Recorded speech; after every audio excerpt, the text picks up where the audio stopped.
Welcome to this exploration of one of the most unsettling cases on record, set deep within the remote mountain ranges of the Colorado Territory. Before we proceed, I'd like to invite you to drop a comment, sharing your current location and the exact time you're listening to this account. We're curious to know where and at what hours of the day or night these narratives find their audience. The winter of 1893 in the Sangre de Cristo Mountains proved especially brutal, with snowdrifts sealing off most mountain passes well into late April. It was during this period of isolation that the inhabitants of Cristone Valley first began to notice something unusual about the hide deliveries from Zachariah Whitmore, a fur trader who had arrived in their small settlement the previous autumn. According to the parish records maintained by Father Cornelius Ashford at the local Catholic mission, Whitmore appeared in October 1892, claiming to represent a group of trappers operating in the higher elevations. He was a lanky, pale man with hair graying prematurely, and his hands bore strange scars that witnesses described as almost ceremonial in their exactness. In his weekly reports to the diocese, the priest observed that Whitmore offered little about his history, only noting he had previously worked in more northern territories where the wildlife was distinct. Cristone Valley was home to roughly 30 adult souls at the time, mostly miners, married couples, and a few merchants supplying the scattered claims that dotted the surrounding slopes. The community had grown around a natural spring and the modest shelter of a narrow canyon, which offered protection from the relentless mountain winds. Most residents lived in simple log structures, with the more prosperous families occupying two-room cabins equipped with stone hearths. The valley's formation dated back centuries, sculpted by glacial activity that created a natural amphitheater encircled by towering peaks. The Ute tribes had long regarded the area as significant, referring to it in their oral traditions as a place where the earth speaks to those who listen closely. These indigenous accounts, sporadically recorded by territorial surveyor Nathaniel Crawford during his 1891 expedition, described the valley as a site where spirits from the deep places could communicate with the surface world. Crawford's geological survey had identified multiple cave systems in the surrounding cliffs, though the harsh climate and treacherous terrain had prevented any thorough exploration. His notes, preserved in territorial archives, mentioned unusual acoustic properties in certain caves that seemed to amplify and carry sounds in ways that defied normal acoustic principles. Local Ute guides had refused to enter these cave systems, insisting they were places of calling that could ensnare the unwary. The surveyor's documentation included detailed sketches of cave entrances, featuring geometric patterns carved into the adjacent rock. These markings appeared ancient, predating any known historical presence in the region, yet their precision suggested a sophisticated grasp of mathematical principles. Crawford observed that similar patterns appeared throughout the cave systems, always positioned to be immediately visible to anyone entering the passages. Whitmore set up his trading post in an abandoned prospector's cabin at the mouth of Dead Horse Canyon, roughly 2 miles from the main settlement. The location struck many as odd, given its isolation and the fact that prior attempts to use the site had failed. The cabin had been built in 1889 by Jeremiah Slocum, a prospector who abandoned it after reporting persistent disturbances that made sleep impossible. Slocum's departure had been sudden, leaving behind tools, supplies, and personal effects that suggested no intention of permanent abandonment. When pressed by other prospectors about his hasty exit, Slocum claimed he had found evidence of prior habitation in nearby caves, including arrangements of human bones and symbols carved deep into the living rock. He insisted that staying longer would have meant accepting an invitation. He wasn't prepared to answer. The cabin's interior bore signs of Slocum's disturbing final weeks. Etched into the wooden walls were geometric patterns, unlike any known indigenous designs. These carvings appeared to have been made in desperate haste, often overlapping and intersecting in ways that created optical illusions when viewed by lamplight. Slocum had also covered every window with multiple layers of boards, creating an environment of perpetual darkness even during daylight hours.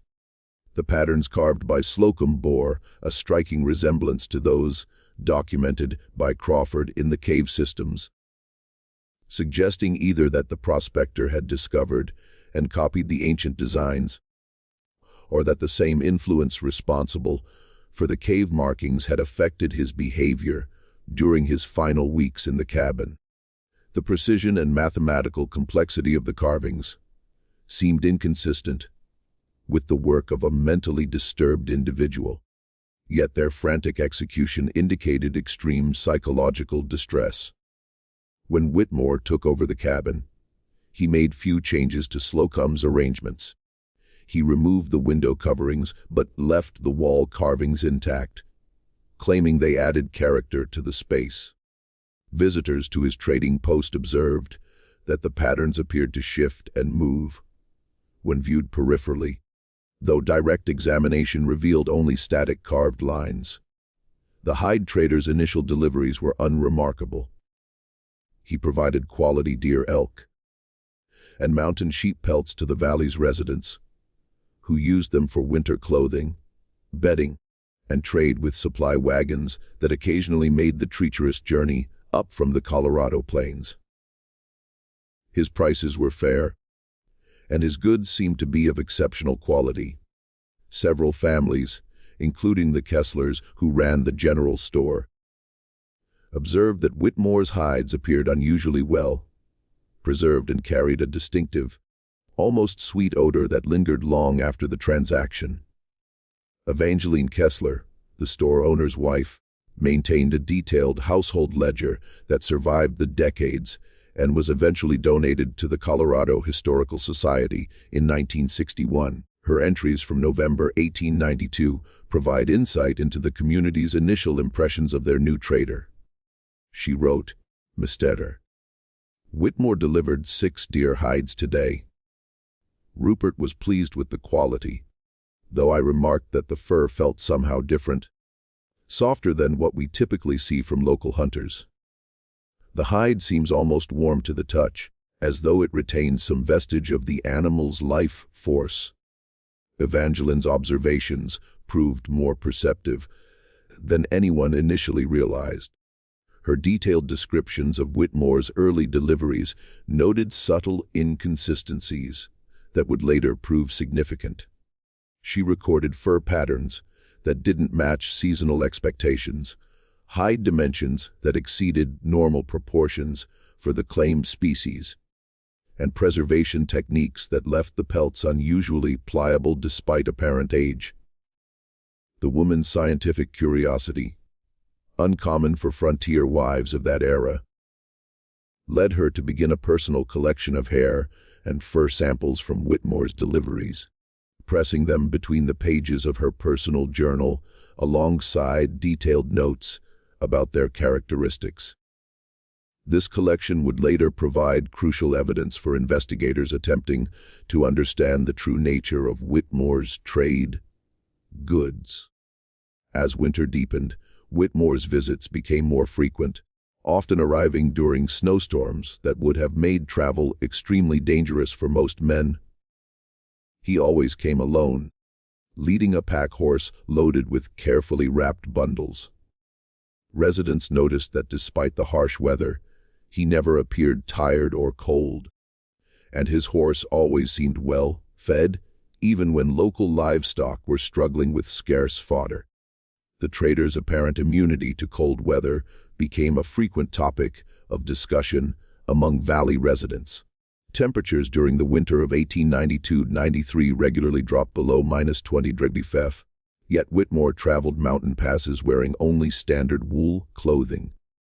His horse, a sturdy bay gelding, showed none of the signs of stress typically exhibited by animals subjected to extreme cold exposure. Dr. Morai Thorne, the valley's only physician, began keeping informal notes about Whitmore's visits after observing several peculiarities. The doctor, who had received his medical training at Johns Hopkins before seeking his fortune in the Colorado Territory, possessed a scientific mind that found certain aspects of the hide trader's business troubling.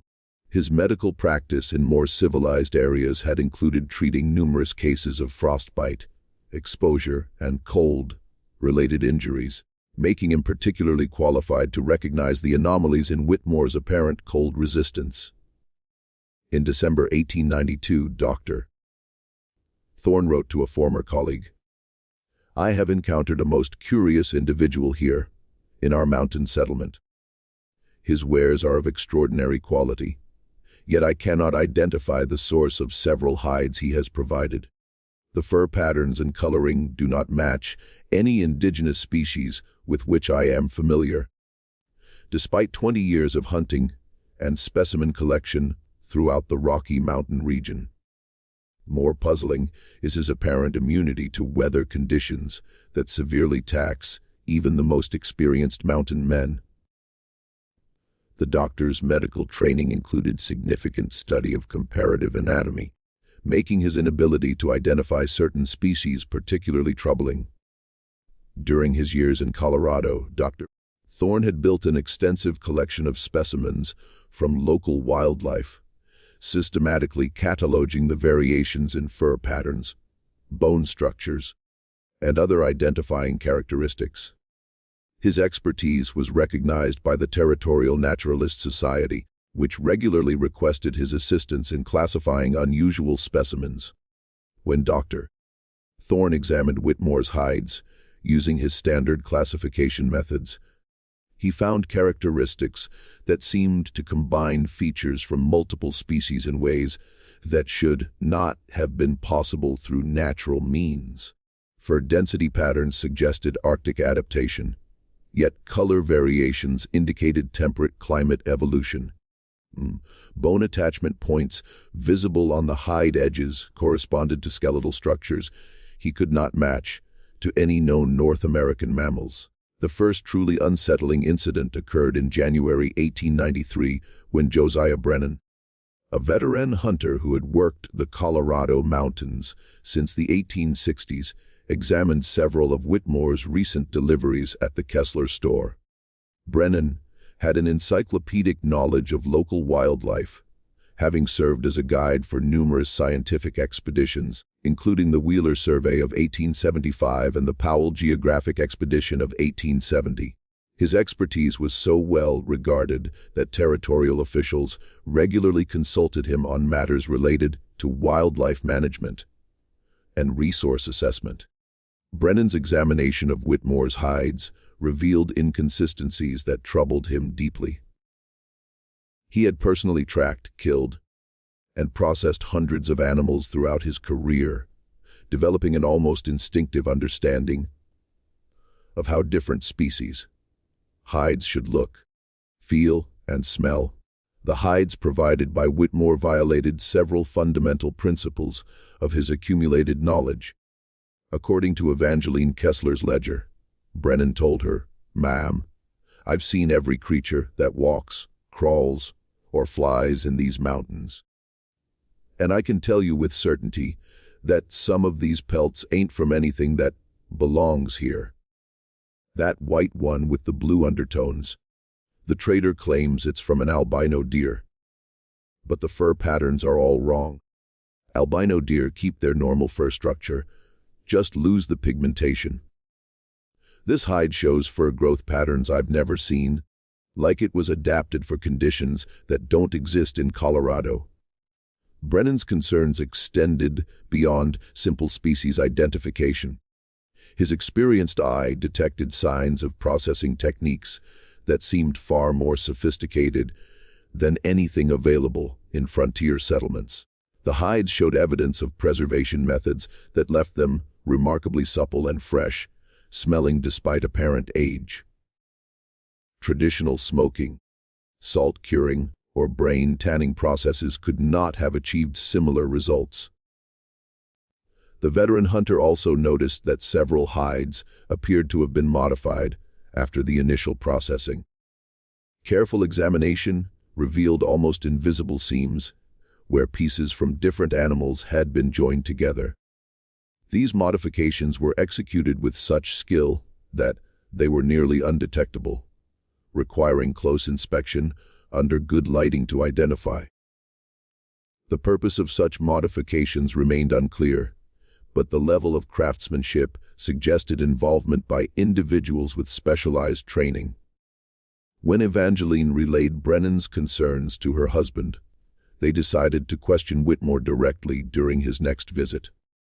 However, the trader's responses only deepened the mystery. He claimed his hides came from various elevations, including areas beyond the tree line, where creatures adapt differently to the conditions. When pressed for specific locations, he provided vague references to high valleys and hidden basins that none of the local hunters recognized. Whitmore's explanations were delivered with confident authority, but they contained geographical references that made no sense to residents who had spent years exploring the surrounding mountains. He mentioned valleys that supposedly existed above the cloud line, where animals had developed unique adaptations to extreme altitude. Such descriptions contradicted basic biological principles, as higher elevations generally supported less diverse wildlife populations, not more specialized ones. The trader also claimed to work with indigenous hunting guides who possessed traditional knowledge passed down through generations. He described techniques for tracking animals in terrain that other hunters considered impassable and methods for preserving hides that produced superior results compared to European-derived processes. However, when local residents attempted to verify these claims with Ute tribal members, who occasionally traded in the valley, they found no knowledge of such techniques or individuals. The situation grew more peculiar when several couples reported unusual dreams after acquiring Whitmore's hides. Ingrid Kessler, Evangeline's sister-in-law, noted in letters to relatives in Denver that she had begun experiencing vivid nightmares after using one of Whitmore's deer hides as a bed covering. She described dreams of being watched by eyes that seemed to follow her through dark forests, and of hearing whispers in languages she didn't recognize. The dreams reported by Ingrid Kessler possessed unusual clarity and consistency. Unlike typical nightmares that fade upon awakening, these visions remained vivid throughout the day, often feeling more real than actual memories. She described walking through underground passages carved from living rock, lit by an unknown source that cast no shadows. The passages led to vast chambers where groups of people engaged in activities she could observe, but not understand. Most disturbing were the voices in these dreams. Ingrid reported hearing conversations in what sounded like multiple languages, though she could understand fragments despite having no knowledge of any language other than English and basic German. The conversations seemed to concern preparations for some unspecified event, with references to surface dwellers and completion of the arrangement. Similar reports emerged from other families. The Hendersons, a middle-aged couple who had purchased bear hides for their cabin walls, complained of persistent scratching sounds within their walls that only occurred at night. These sounds followed no pattern that would suggest rodent or insect infestation, instead occurring in rhythmic sequences that seemed almost communicative in nature. The Henderson couple's experiences escalated beyond simple auditory disturbances. Martha Henderson reported finding small objects in their cabin that she couldn't remember acquiring. carved bone items, unusual stones, and what appeared to be primitive tools made from unfamiliar materials. These objects appeared overnight, always in locations where they would be immediately noticed, as though deliberately placed for discovery. John Henderson attempted to track the source of these mysterious additions to their household. He began sleeping in shifts with his wife, ensuring that someone remained awake throughout each night. However, the objects continued to appear even during periods of constant vigilance.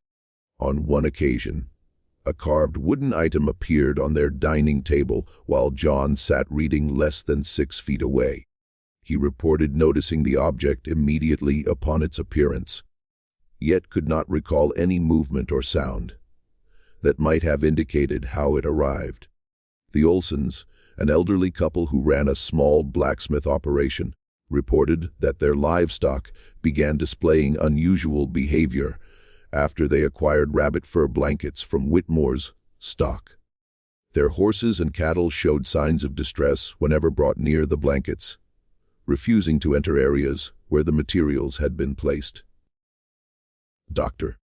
Thorne's examination found no medical explanation for the animals' reactions, leading him to suspect that the hides possessed some property that affected sensitive creatures in ways humans couldn't immediately perceive. Dr.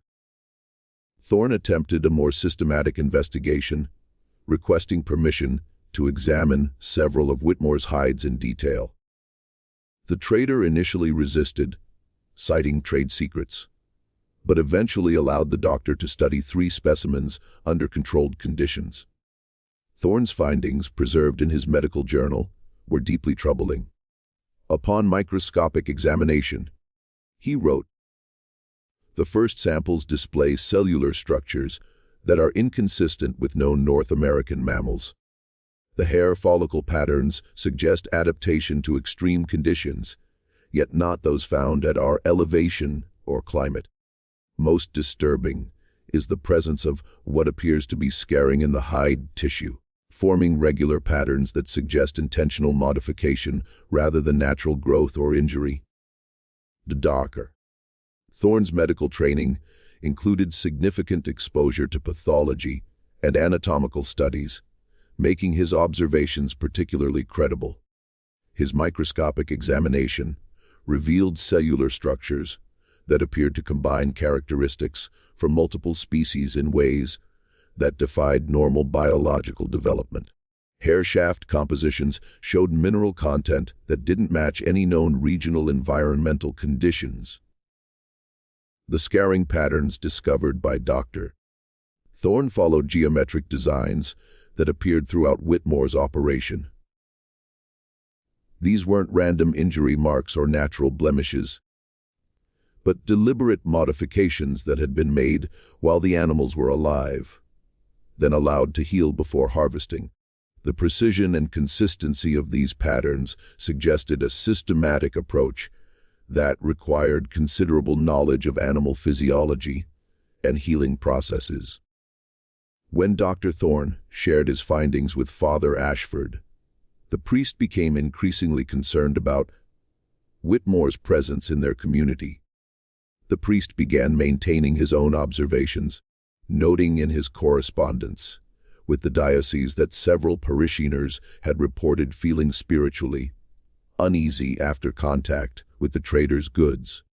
Father Ashford's educational background included seminary training in theology and philosophy, but also substantial study of natural history and scientific methodology. The Catholic Church's traditional emphasis on rational investigation of natural phenomena had prepared him to evaluate claims of unusual occurrences with both skepticism and thoroughness. His growing concern about Whitmore reflected careful observation rather than superstitious fear. The priest's letters to diocesan authorities, discovered in church archives in 1954, revealed his systematic approach to documenting the unusual experiences reported by his parishioners. He conducted detailed interviews with affected families, cross referencing their accounts to identify common elements and eliminate purely subjective interpretations. His findings showed consistent patterns that suggested external causation, rather than mass hysteria or suggestion. Father Ashford wrote, "I have counseled several families who report distressing experiences following their commerce with this Whitmore fellow. While I am hesitant to attribute supernatural causes to mundane events, I cannot ignore the consistent nature of these reports. The affected individuals describe experiences that share remarkable similarities, despite having no opportunity for collaboration or mutual influence. These include dreams featuring identical geographical locations, auditory phenomena occurring at consistent times, and physical sensations that follow predictable patterns." The priest's concerns intensified when he noticed that Whitmore never attended church services, despite the strong religious observance that characterized most frontier communities. When Father Ashford approached him about attending Mass, Whitmore politely declined, stating that he followed older practices that predated Christianity in the region. Whitmore's reference to older practices intrigued Father Ashford, who possessed considerable knowledge of indigenous spiritual traditions throughout the Rocky Mountain region. During his seminary studies, he had written extensive papers on the relationship between Christian doctrine and existing native belief systems, developing expertise in comparative religious practices that few frontier priests possessed. When Father Ashford attempted to engage Whitmore in discussions about these older practices, the trader proved evasive but knowledgeable.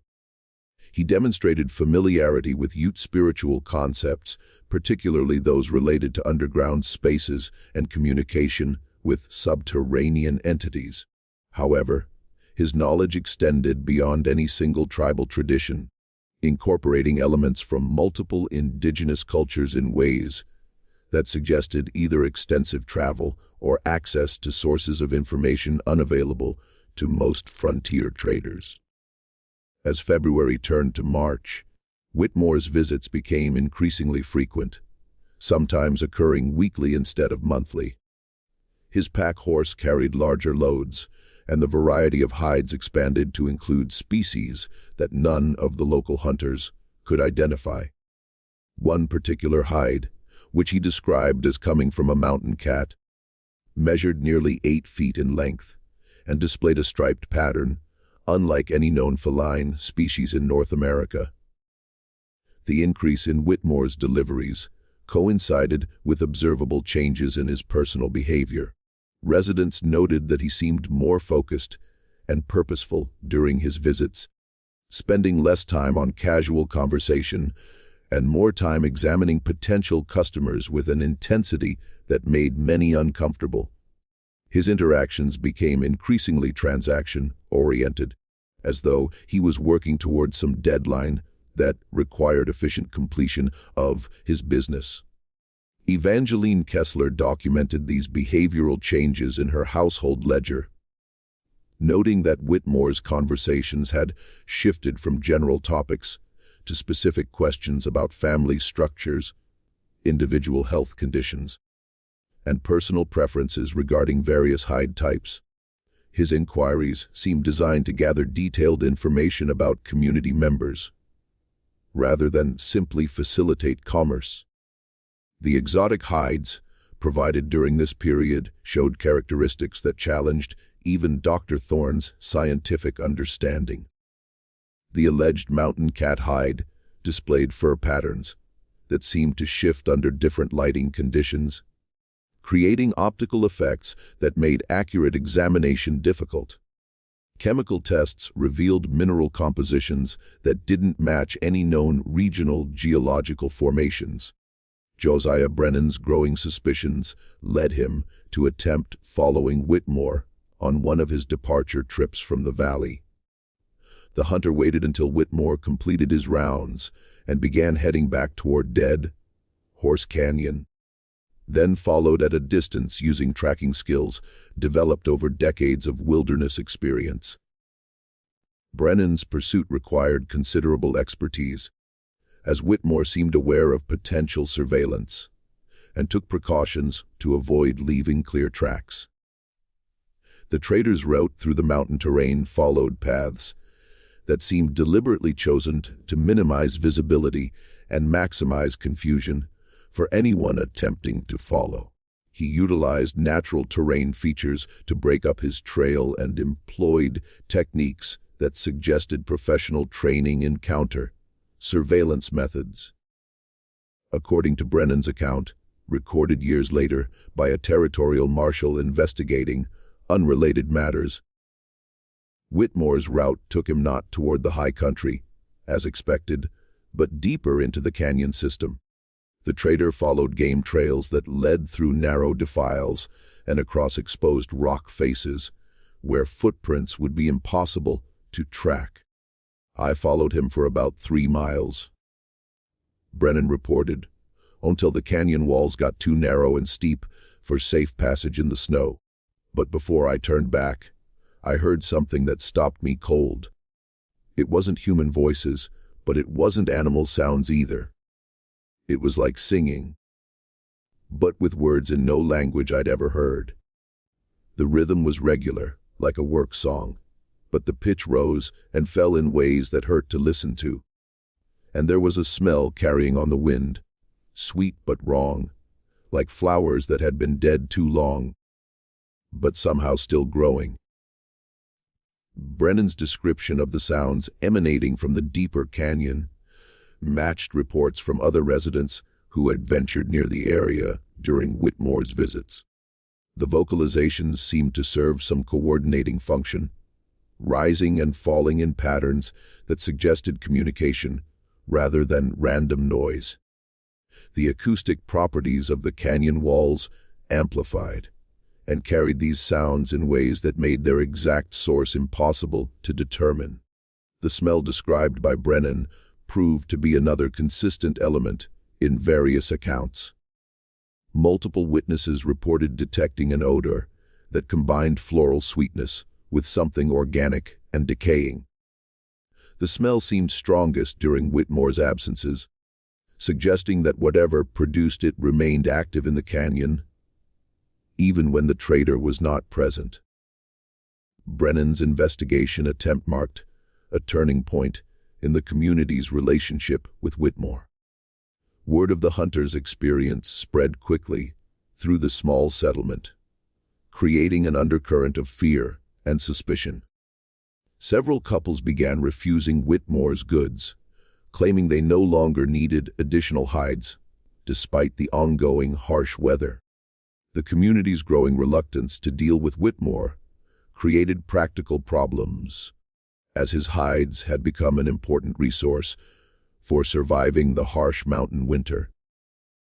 Alternative sources of processed hides required dangerous journeys to distant settlements, and the quality of available substitutes was significantly inferior to Whitmore's products.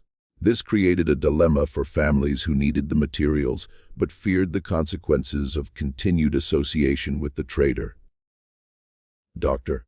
Thorne decided to conduct his own investigation. Approaching the matter with scientific methodology, he began keeping detailed records of everyone who had purchased Whitmore's hides, noting any subsequent health complaints or unusual experiences.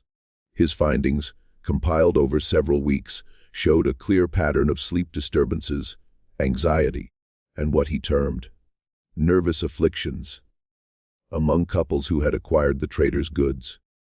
The doctor's systematic approach revealed correlations that might have been missed through casual observation.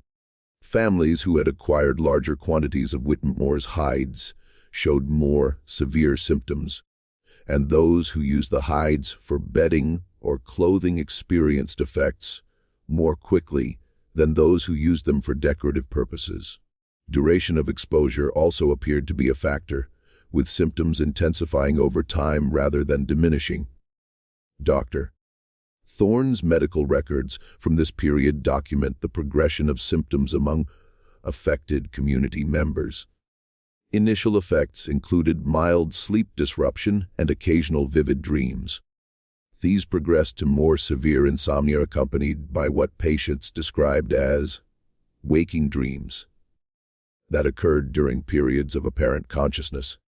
Advanced symptoms included reports of auditory phenomena and compelling urges to visit specific locations during nighttime hours.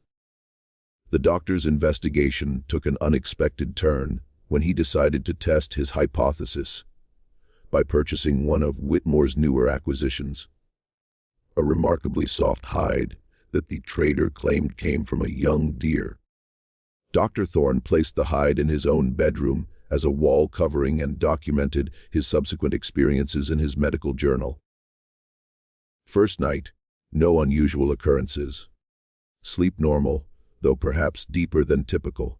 Dreams more vivid than usual, but not disturbing in nature. Awakened feeling unusually refreshed despite the standard 7 hours of rest.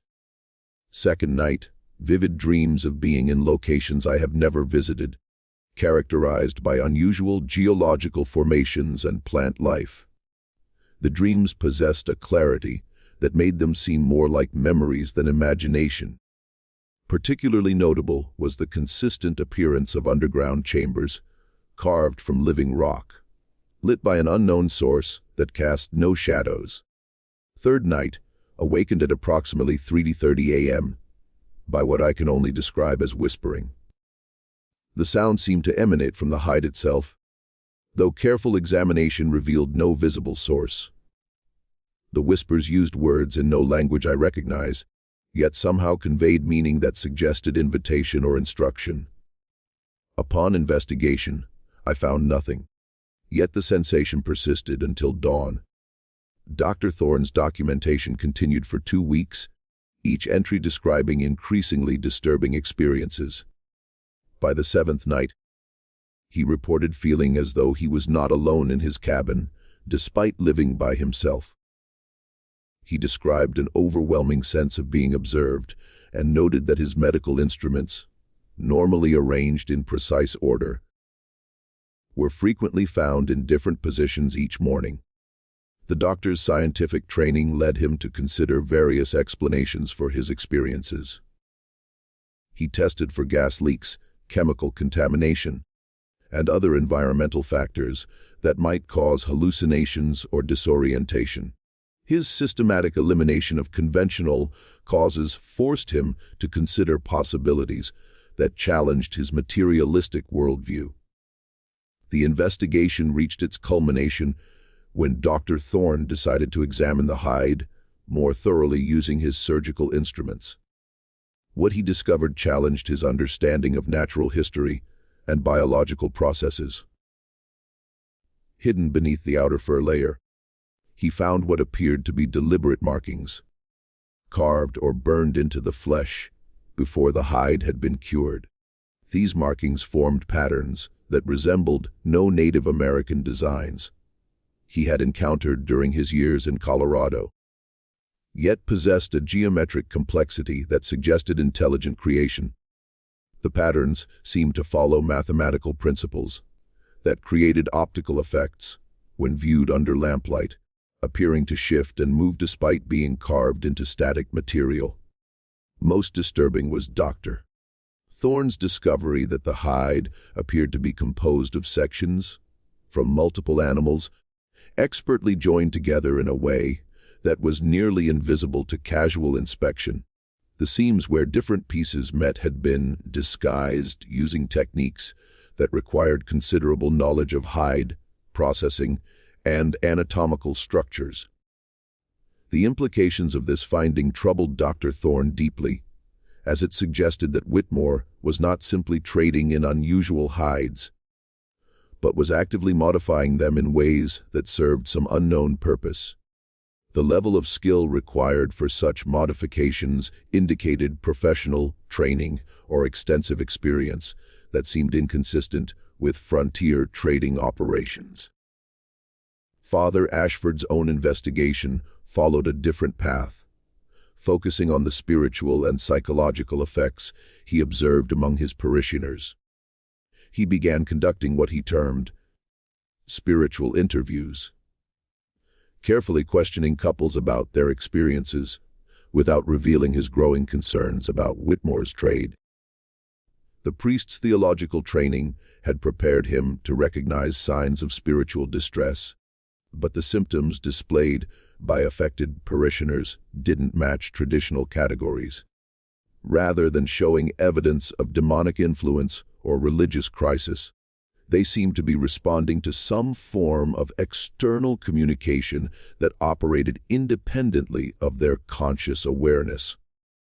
Father Ashford's findings, documented in his personal correspondence, painted a picture of a community gradually falling under some form of influence. He noted that couples who had acquired Whitmore's hides displayed increased isolation, spending more time in their cabins and less time participating in community activities. Their behavior during church services became noticeably different, with affected individuals appearing distracted and unresponsive to familiar liturgical elements. Most concerning to Father Ashford was his observation that these couples gradually stopped attending church services altogether. When he visited their homes to check on their welfare, he found them reluctant to discuss their absence, offering vague explanations about feeling unwell or being too busy with household tasks. The priest's house. 2 house visits revealed additional disturbing details about the affected families' changing behavior patterns. They had begun modifying their daily routines to accommodate activities that they couldn't clearly explain. Couples reported spending hours engaged in what they described as preparation work, without being able to specify what they were preparing for. Adults in affected families displayed particularly troubling changes. Previously active and social individuals became withdrawn and secretive, spending long periods alone in their rooms or wandering near the edges of the settlement. When questioned about their activities, they provided answers that seemed rehearsed or coached, as though they had been instructed on appropriate responses. In March 1893, the situation reached a crisis point when the Henderson couple disappeared entirely from their cabin. John Henderson and his wife Martha had been among Whitmore's most frequent customers, having decorated their entire cabin with his hides and regularly purchasing additional items for trade with other families. The Henderson couple's disappearance occurred during a period of severe weather that should have made travel impossible. Snow had been falling continuously for 3 days, creating drifts that blocked most trails and made navigation extremely dangerous. The couple had been seen at the general store 2 days before their disappearance, purchasing supplies that suggested no intention of immediate travel. When neighbors noticed that no smoke had risen from their chimney for 3 days, Dr. Thorne and Father Ashford organized a search party. The severe weather conditions required careful planning and coordination to ensure the searchers' safety while conducting a thorough investigation of the Henderson property and surrounding area. The cabin was found in perfect order, with no signs of struggle or hasty departure. Personal belongings remained in their usual places. Food was fresh in the pantry, and the couple's horse and other livestock appeared well cared for. The beds had been slept in but were neatly made, suggesting that the disappearance had occurred after a normal night's rest. The only unusual detail was that all of Whitmore's hides had been removed from the walls, leaving behind cleaner patches on the log surfaces where they had hung. The hides themselves were nowhere to be found within the cabin, though careful searching revealed no obvious method by which they could have been removed without leaving traces in the snow around the building. A thorough search of the surrounding area revealed no tracks or signs of the couple's departure. The mountain snow should have preserved clear evidence of any movement. Yet, even Josiah Brennan's expert tracking skills found no trace of where the Hendersons might have gone. The absence of footprints or sled tracks in the fresh snow suggested that the couple had somehow departed without touching the ground around their cabin. The search party's investigation expanded to include the family's root cellar, a partially underground storage space used for preserving food through the winter months. The cellar's entrance had been carefully sealed with wooden planks and packed snow, as though someone had taken particular care to ensure it remained undisturbed. The discovery that most disturbed the search party was found when they removed the barrier and entered the root cellar. Hidden beneath several layers of preserved vegetables, they found a collection of the missing hides, but these had been altered in a way that defied explanation. The hides had been sewn together into what appeared to be crude garments sized for adult wear. Each garment bore the same geometric markings that Dr. Thorne had discovered on his specimen, but carved much more deeply and filled with what appeared to be dried blood. The workmanship showed considerable skill, with seams that had been reinforced and finished using techniques that seemed to combine traditional hide working methods with innovations that served unknown purposes.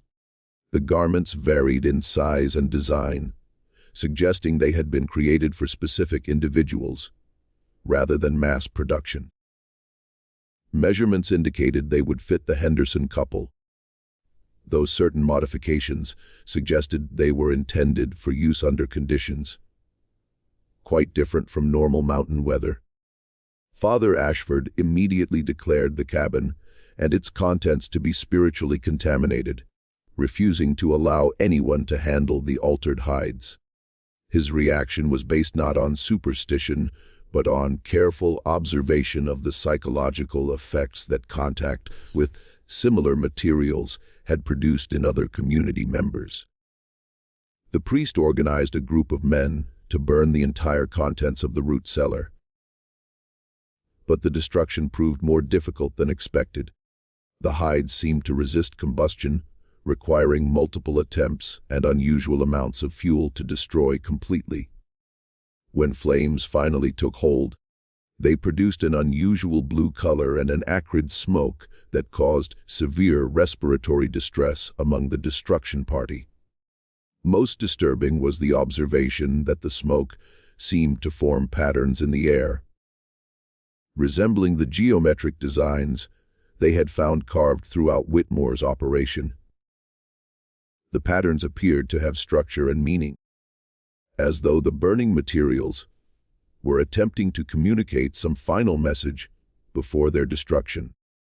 The Henderson couple's disappearance galvanized the community's opposition to Whitmore's presence. A town meeting was called, and by unanimous decision, the trader was banned from entering the settlement. Several armed men were assigned to patrol the valley's entrances, with orders to turn Whitmore away should he attempt to return. However, Whitmore's reaction to this banishment proved as unsettling as his original presence. Rather than protesting or attempting negotiation, he simply smiled when informed of the decision and replied, "The arrangement has served its purpose. Your people have been prepared for the next phase." The trader's calm acceptance of banishment suggested that the community's decision aligned with his own plans rather than disrupting them.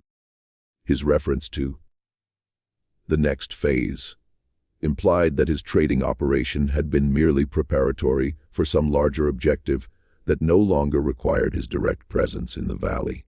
He then loaded his pack horse and departed toward Dead Horse Canyon, but not before leaving a final statement. "Those who have worn the gifts will understand their obligation when the time comes." The phrase, "worn the gifts," seemed to reference the garments found in the Henderson root cellar, suggesting that similar preparations had been made throughout the community. The meaning of Whitmore's parting words became apparent over the following weeks. Several couples who had purchased his hides began exhibiting increasingly strange behavior. They started leaving their cabins at night, walking in groups toward Dead Horse Canyon, despite the continued harsh weather and dangerous conditions.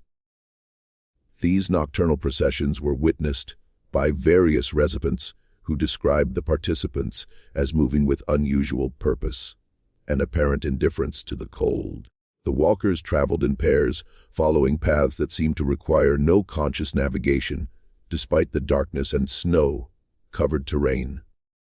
Dr. Thorne attempted to intercept one of these groups, consisting of 3 couples who had been among Whitmore's best customers. When he approached them, they acknowledged his presence, but seemed unable to explain their behavior. They claimed to be following instructions they had received in dreams, though they could not articulate the nature or source of these instructions. Their eyes, Dr. Thorne wrote in his journal, possessed a quality I had never before observed in living humans.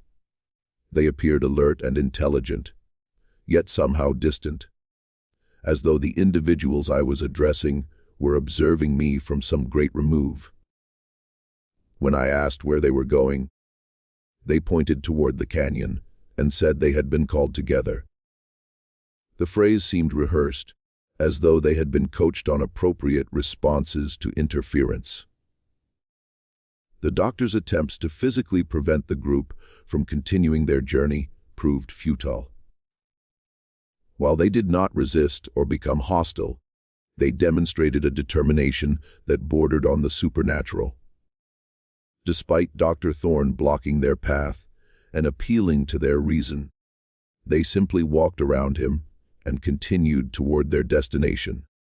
The walkers' apparent immunity to persuasion or physical interference suggested that whatever compelled their behavior operated at a level beyond conscious control. They seemed driven by an imperative that overrode normal human responses to authority, social pressure, or personal relationships. Father Ashford organized a larger intervention, gathering all the remaining community members to prevent what he feared might be additional disappearances. However, when the rescue party reached Dead Horse Canyon the following morning, they found no trace of the missing couples. The canyon showed no evidence of human presence, despite the fresh snow that should have preserved clear tracks. The search party conducted a systematic examination of every accessible area within the canyon, finding no footprints, campfire remains, or other signs that would indicate where the missing couples might have gone. Most disturbing was their discovery of Whitmore's abandoned trading post. The cabin appeared to have been vacant for months, rather than the few days since his departure. Dust covered all surfaces. The fireplace contained only cold ashes, and the structure itself seemed to be deteriorating at an accelerated rate.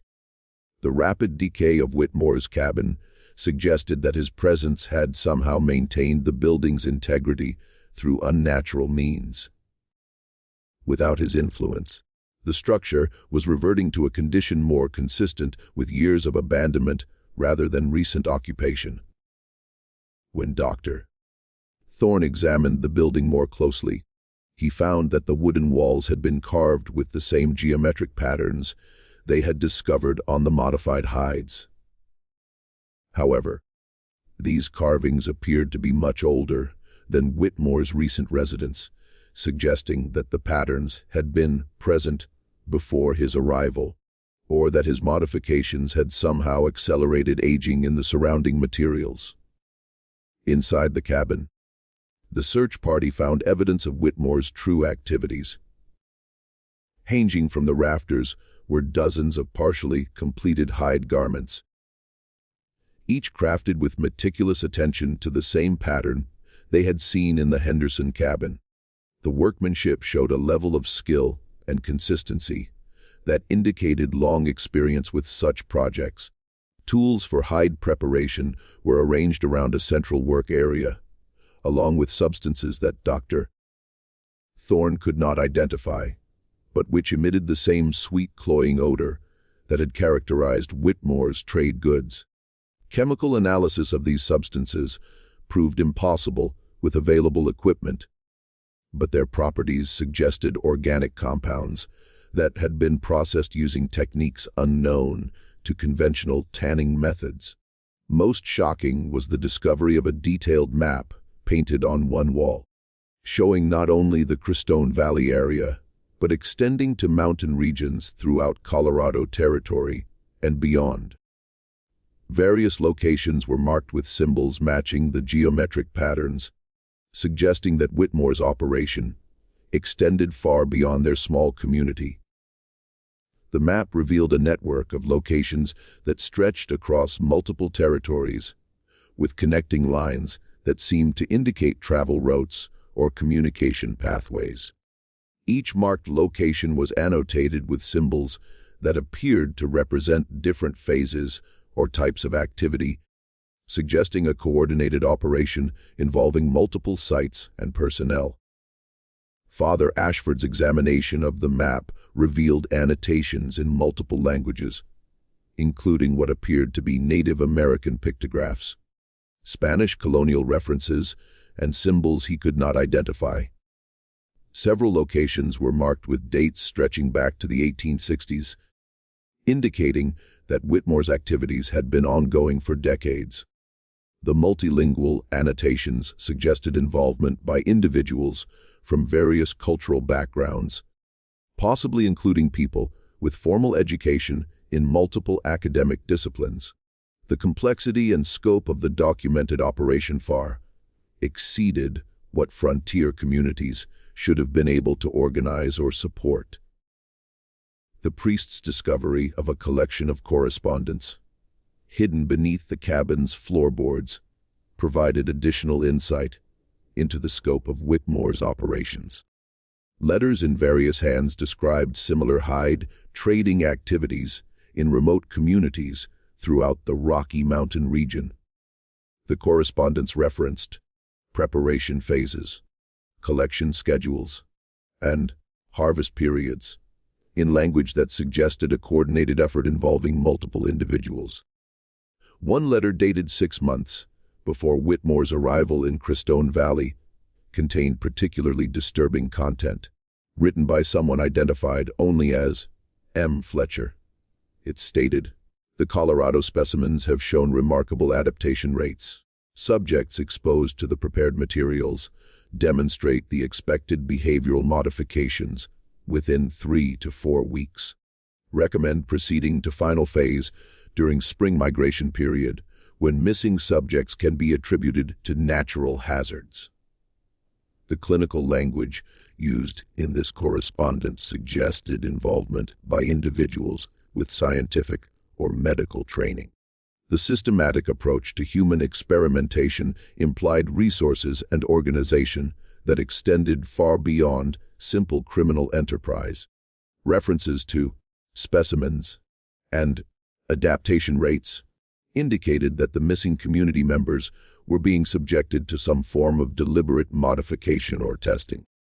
Dr. Thorne's medical training led him to interpret this correspondence as evidence of a large-scale experimental program using human subjects.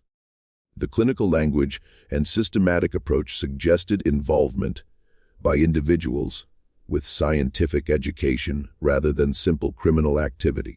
This realization forced him to consider the possibility that Whitmore represented part of a larger organization with resources and objectives that extended beyond conventional commerce or crime. The search party's investigation was cut short when they noticed that daylight was fading rapidly, and they faced the prospect of remaining in the canyon overnight. Father Ashford insisted on immediate departure, expressing fears that prolonged exposure to the site might result in additional disappearances. The priest's insistence on immediate departure reflected his growing understanding that the canyon itself might pose dangers. beyond simple environmental hazards.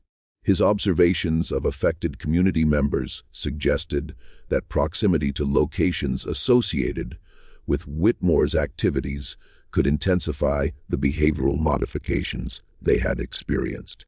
However, before leaving, they attempted to destroy the cabin and its contents. Their efforts to burn the structure proved as difficult as their earlier attempt to destroy the modified hides. The wood seemed to resist combustion, requiring multiple applications of accelerant and repeated ignition attempts. When flames finally took hold, they produced an unusual blue color and an acrid smoke that caused severe respiratory distress among the search party members. Dr. Thorne noted that the smoke seemed to form patterns in the air resembling the geometric designs they had found throughout Whitmore's operation. The patterns formed by the burning cabin's smoke appeared to have structure and meaning, creating shapes that resembled symbols from the mysterious map and correspondence they had discovered. Some search party members reported feeling compelled to watch these smoke patterns, despite the respiratory distress they caused. The community's attempts to report these events to territorial authorities met with limited success. The nearest law enforcement was located more than 50 miles away in the town of Alamosa, and communication was hampered by continued severe weather that made travel extremely dangerous. When a message finally reached territorial headquarters in Denver, the response was delayed by bureaucratic confusion over jurisdictional responsibility and resource allocation. The remote location of Crestone Valley and the complexity of the reported events made it difficult for authorities to determine appropriate investigative procedures. Marshal Cornelius Beckwith, who finally arrived in late April 1893, found a community that seemed reluctant to discuss the recent events in detail. The remaining residents provided carefully limited accounts that focused on economic hardship and environmental challenges, while omitting the more disturbing aspects of their recent experiences. Beckwith's official report, filed with territorial headquarters in Denver, described the situation as a case of population dispersal due to harsh winter conditions and economic hardship. He noted the disappearance of several couples, but attributed this to migration to lower elevations in search of better opportunities. The marshal's simplified explanation reflected either genuine misunderstanding of the situation or deliberate minimization of the unusual circumstances surrounding the disappearances. His report made no mention of Whitmore or the physical evidence discovered in Dead Horse Canyon, suggesting that either he failed to conduct a thorough investigation or was instructed to limit his findings. However, Dr. Thorne's private correspondence with medical colleagues in Denver tells a different story. In letters written after the marshal's visit, the doctor expressed frustration with the official response and concern that the remaining community members had been instructed to minimize their accounts of recent events. The doctor suspected that territorial authorities were aware of activities similar to those conducted by Whitmore and preferred to avoid detailed investigation. His correspondence suggested that official policy might involve tolerating or even facilitating such operations in remote areas where they would attract minimal public attention. Father Ashford's reports to his diocese were similarly edited in their official versions. His public correspondence focused on the community's spiritual needs, following the departure of several couples, while his private letters revealed his continued concern about the supernatural aspects of their recent experiences. The priest noted that several remaining community members continued to display behavioral changes that suggested ongoing influence from their contact with Whitmore's materials. These changes included persistent sleep disturbances, increasing social isolation, and what he described as spiritual disorientation that made traditional religious counseling ineffective. The summer of 1893 brought additional unsettling developments. Despite the departure of Whitmore and the couples most closely associated with his trade, the remaining residents reported continued unusual experiences. These included persistent dreams featuring the same unknown landscapes that Dr. Thorne had documented, unexplained sounds from Dead Horse Canyon, and the occasional discovery of animal remains that displayed the same modifications found in Whitmore's hide. Preparations. The discovery of modified animal remains throughout the summer months suggested that whatever processes Whitmore had initiated continued to operate independently of his direct supervision. Local hunters began finding deer, elk, and smaller animals that bore the same geometric scarring patterns found on Whitmore's trade goods. These discoveries troubled the remaining hunters, as the modifications appeared to have been made on living animals that subsequently returned to their natural behavior patterns.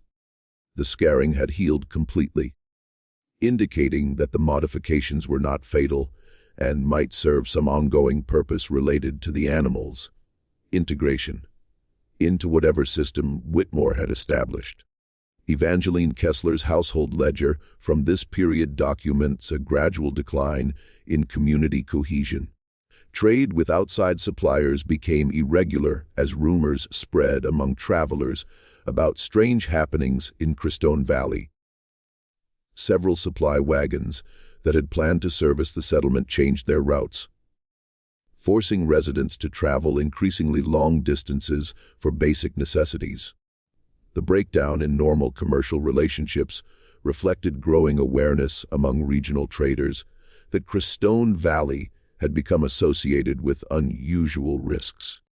Stories circulated about travelers who had visited the area and returned with reports of disturbing experiences that paralleled those of the community residents. The Kessler couple themselves began experiencing difficulties that seemed connected to their extensive dealings with Whitmore. Evangeline wrote of persistent dreams in which she found herself walking toward Dead Horse Canyon, compelled by voices speaking in unfamiliar languages. Her husband noted changes in her behavior, including a tendency to spend long periods staring toward the canyon and a gradual loss of interest in her previous activities and responsibilities. Dr. Thorne documented similar symptoms among other community members who had maintained the longest exposure to Whitmore's materials. He noted a progression of symptoms that began with sleep disturbances and gradually developed into what he termed directional compulsion, an increasing urge to travel toward Dead Horse Canyon. Despite conscious recognition that such behavior was irrational, the doctor's attempts to treat these symptoms using conventional medical approaches proved ineffective.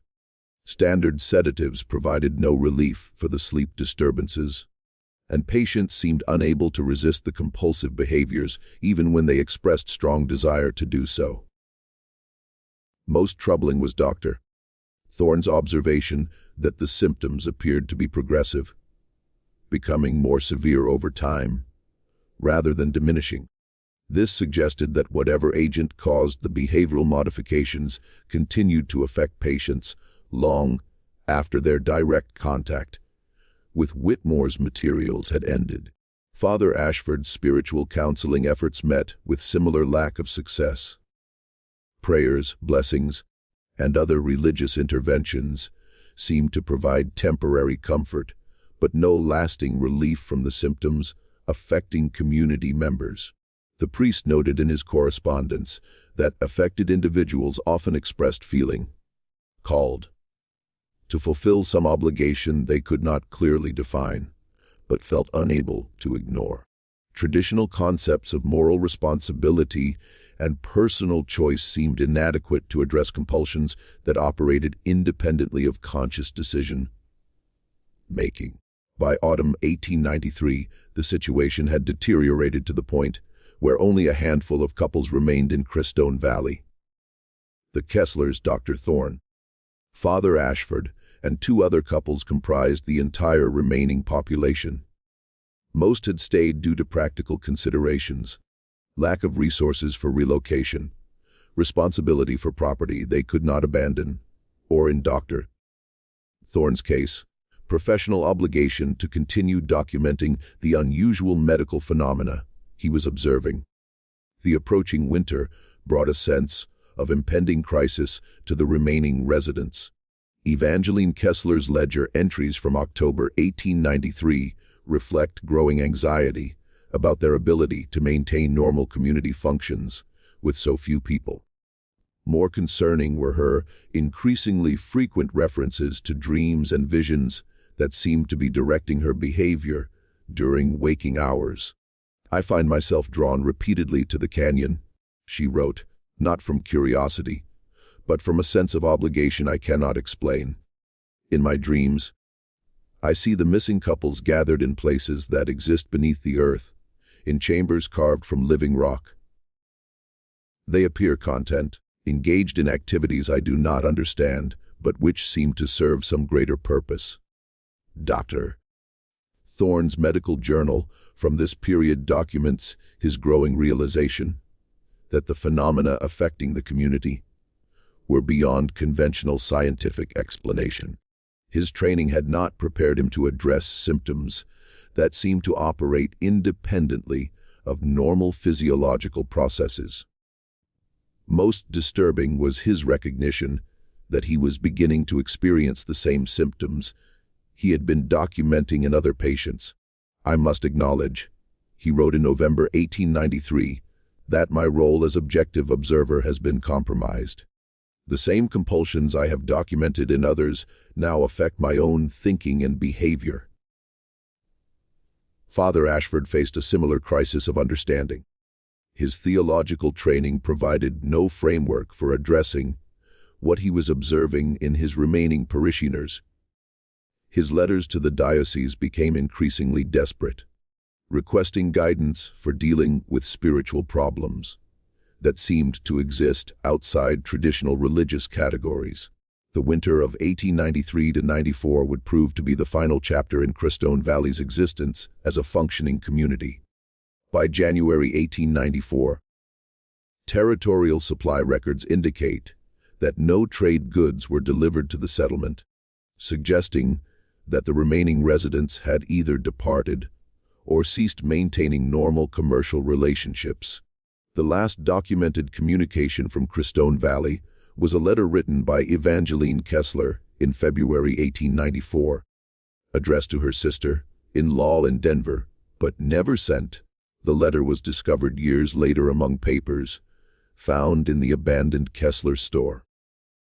"Dear sister, I write this knowing it will likely never reach you, but I feel compelled to record what has happened to our small community. The couples who disappeared last spring were not lost, as we initially believed. They found what they were seeking in the deeper places beneath Dead Horse Canyon." The letter continued with descriptions of underground chambers and the work being performed there by the missing community members. Evangeline described these activities as serving something much larger than our individual concerns, and expressed no desire for rescue or return to conventional society. The letter was unsigned and appeared to have been written in haste, with several words crossed out and rewritten. Found alongside it was Evangeline's household ledger, its final entries consisting of geometric patterns rather than household accounts. Territorial records indicate that Crestone Valley was officially abandoned in the spring of 1894. Subsequent attempts to resettle the area failed, with new residents reporting the same disturbing experiences that had affected the original community. In 1923, a geological survey team attempted to map Dead Horse Canyon for potential mining operations. Their official report described the canyon as geologically unstable and unsuitable for resource extraction. However, private notes maintained by team leader Harrison Webb discovered in mining company archives in 1957, provided additional details about their findings. Webb's team had discovered extensive cave systems beneath the canyon featuring chambers that appeared to have been artificially expanded and modified. The survey team's exploration was cut short when several members began experiencing symptoms similar to those documented among Crestone Valley residents. 2 team members disappeared during the final night of the survey, abandoning their equipment to venture deeper into the caves. The mining company immediately canceled all development plans for the area and classified Webb's report as confidential. The caves were sealed with dynamite charges, though subsequent geological surveys indicated that the explosive attempts had limited success in blocking access to the deeper passages. Dr. Malcolm Strickland, a psychiatrist from the University of Colorado who investigated the case in 1947, concluded that the community had fallen victim to shared psychological delusions. However, his private research notes revealed significant doubts about his published conclusions. The area was designated as a national forest preserve in 1952, effectively placing it under federal protection and limiting public access. Hikers and outdoor enthusiasts who venture into the preserve occasionally report experiences that echo those documented during the 1893 events. Recent reports from contemporary hikers continue to document experiences that parallel those recorded throughout the area's history. Modern technology has added new dimensions to these accounts, with GPS devices occasionally recording travel to coordinates that hikers have no memory of visiting. The case of Zachariah Whitmore and the Crestone Valley community represents one of the most thoroughly documented, yet least understood disappearances in Colorado territorial history.